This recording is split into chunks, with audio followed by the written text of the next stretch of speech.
Hi, I'm Sangeeta, and I'm a leadership growth mentor. And I teach not to be clueless at under any circumstances. So that is what I call as resourceful influencing, resourcefulness especially. And I use resourceful influencing to for leadership growth. So that is what I do. And for to know more about this, you have to download this ebook whose description is given below this video. So this is the 4 secrets of leadership growth with resourceful influencing. That is my ebook, and it is in 2 versions. So any version you can download. Let me show it again another time. So this is what. And what happens when you are a very resourceful person? This prize that I'm winning, there is a picture of mine down below, receiving an award uh, for being resourceful in a place where there were very little or scarce resource when I executed a project. So please remember to download these 2 ebooks whose description is down below under the video. And if you want me to elaborate the story of how I became very resourceful in a place where there were none, let me tell the story about Bandhavgarh, where I spent 4 years from 2011 to 2015, giving alternative livelihoods to the people who were living in the fringe areas of Bandhavgarh Tiger Reserve, right? So there were no fence at that time around that tiger reserve. And so people of the buffer area, there were 6 villages out there, eight villages, sorry, 8 villages out there who were going to the core areas because there were no fence. Nobody had any idea when the core area starts. So there were many casualties because of the tiger attack, right? So when I went there in 2011, I took over as the project manager, and I didn't have any supporting hand out there. Nobody, because it was a very remote area, just in the midst of forest, right? And there were very little way how you can travel there. And my MD was saying to reach that that place itself was an achievement. So anyways, obviously I achieved that by reaching out there. And then the villagers were like, the ladies never went out of their village in their lifetime, right? And to the strangers, they never opened up. So I was a stranger when I asked when I reached there to the villages, and I asked them to come for a meeting. The next day, when I reached their place at 10, everybody disappeared because they were very nervous about being in a meeting and speaking to a stranger lady. Even if it is a lady, since she was a stranger to them, they were not open to that. From that stage in 2011 to being part of the district governing board in 2015 is quite an achievement for me, because I didn't have anybody to support me at that moment, and all I had was the local people, right? So I had the choice to educate those people, somehow make them open to my proposition, and then also educate them to adopt alternative livelihoods, because they were dependent on forest and forest produces. Only they had food for 3 months in a year, because you know how tribal live and how they cultivate. They actually know so much about the forest and the plants and everything that they don't get rid of even a single plant from their field. So what we call as weed is actually medicinal plants for them.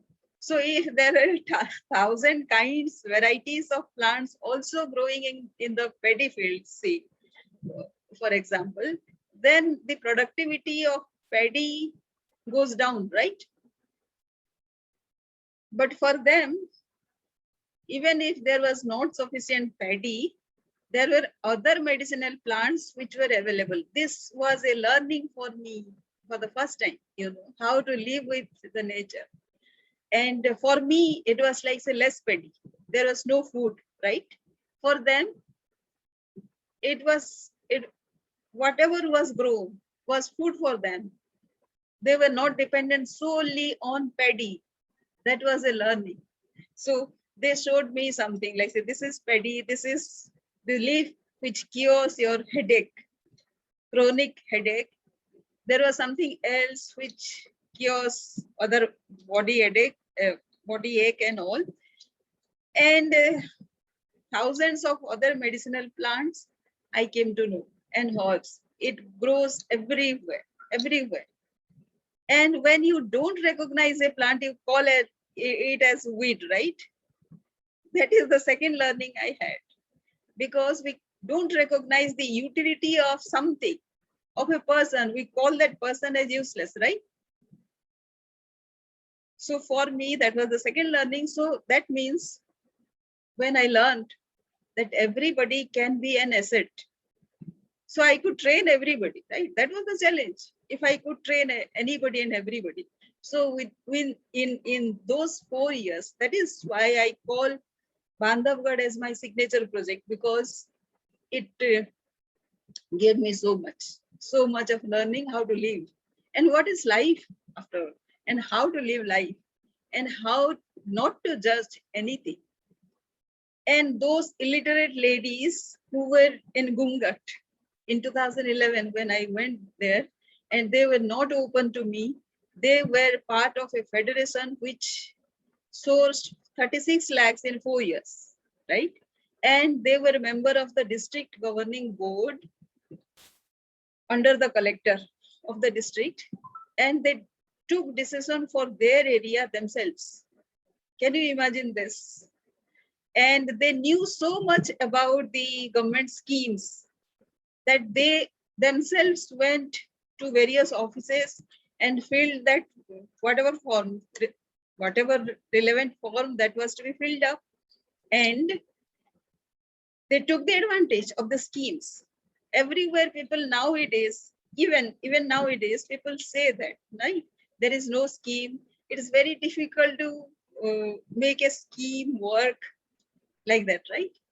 Not only me, but all the ladies, at least 500 of them, I trained them, illiterate, according to their aspiration, their skill level, and their comprehension capacity, of course, and however they learned that way. For example, I taught them to sign their own names instead of this thumb impression. I taught them to write them. Do you know how I did that? I asked them to, when they do alpanas, the white rice paste that is used to make various kind of drawings on the floor during festival time. That is what called alpana. And while doing that drawing, I made their name into certain drawings. So everybody drew their name rather than writing their name. So that is how they knew. So when I asked them to write their names, they asked me, in this age, how can we be able to read and write? We cannot, right? Then I asked, you can draw. So I made a design of their names and they drew. And that is how they wrote their names as well. That is how I taught them. So this is resourcefulness. I can teach and I can see a solution everywhere, in every problem. That is my superpower, right? And of course, this is a cultivated skill. If something hits you hard inside, into your heart, and it makes a very deep impression, then you learn things.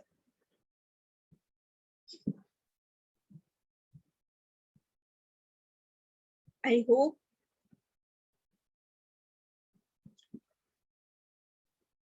hope people learn resourceful influencing for the good of this country, right?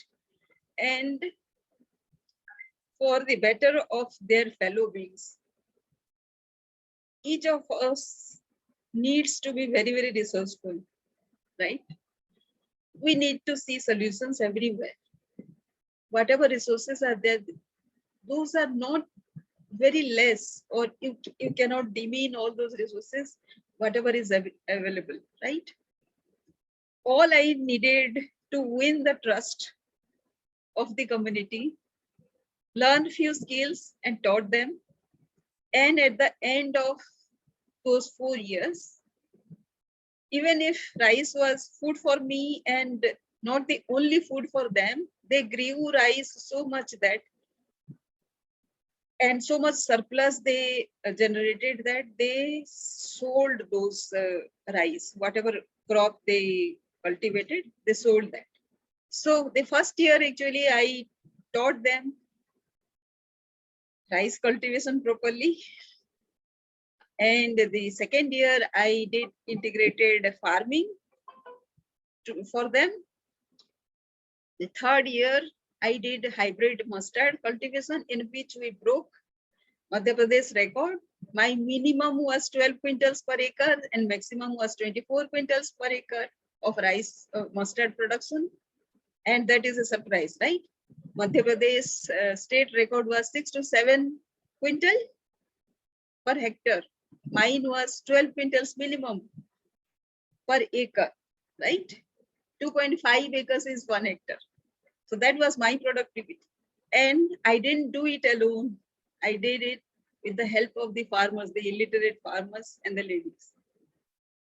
And the fourth year, I went on to do cash crop for bulk, because there are a huge amount of land which was uncultivated, unutilized. And we utilized that area. We didn't touch the productive area, right? These are the unproductive areas where we cultivated herbal, Safed Musli, Ashwagandha and Tulsi. These crops the animals don't touch, right? So it is self-sustaining crops. That is how. And Safed Musli, you know what is the productivity? It is like, say, per acre, the least that gets cultivated, that produced is say so much that it gives a farmer 8 lakhs of rupees, and the maximum is 48 lakhs, right? So in which crop the farmer gets so much? That is how the farmer gets abundant, right? So that was my trick. So the whole area's economy, which I had estimated, was 15 crores at the end of, say, 3 years period. So for that, I asked for a 30 lakhs loan. And after 2 years, I asked the company not to give me any salary, because the produce is so much. And the company that I mobilized, and later on headed by the illiterate ladies of that area, and the board was of illiterate lady, I declared to the collector that it will be a pride day for me when I would be reporting to these people, because the CEO has to report to the board, right? In every company. When I'll be reporting to this board as a CEO, and my salary is not less. In order to generate my salary, I have to at least produce 5 times of my salary, right? So this was my goal. And this gave me a meaning in life, no matter where I am.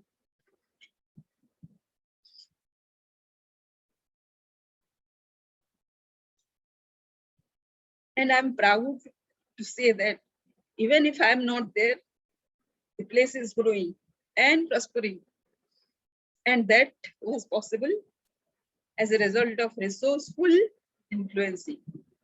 I influenced everybody, from the ground level ladies, people, to the topmost management in my company.